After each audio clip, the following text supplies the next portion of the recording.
The recorded timelines reveal some very crucial things, like how quickly sources appeared after each person's death. For Jesus, the earliest sources appear within 20 to 30 years, records like the Pauline letters and early Christian creeds. The four Gospels followed within 40 to 70 years, and independent non-Christian sources, like Josephus and Tacitus, appear within 60 to 86 years. For Muhammad, the Quran was compiled immediately after his death, and coins and inscriptions appeared contemporaneously, but detailed biographical works came much later. For the Buddha, there's a gap of more than 150 years before any written evidence appears. The temporal proximity of sources to Jesus' life is unprecedented for a figure of his social status. Consider this almost unbelievable contrast. Tiberius Caesar was the most powerful man in the world during Jesus' lifetime.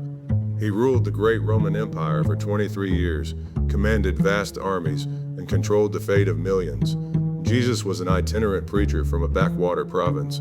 He had no political power, no wealth, no army.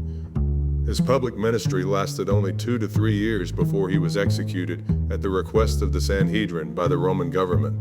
Yet somehow Jesus has 3 times more historical sources than Tiberius. This is extremely remarkable. It tells us that something about Jesus' life and message created an immediate and lasting impact that transcended his humble circumstances. But quantity of sources isn't everything. Historians also examine the quality and timing of sources. Contemporary sources, those written during or immediately after a person's lifetime, carry the most weight.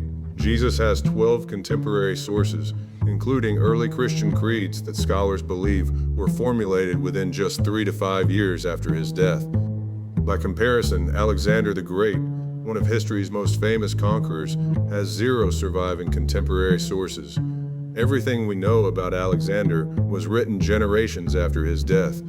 The combination of numerous sources and early attestation makes Jesus one of the best documented figures from the ancient world.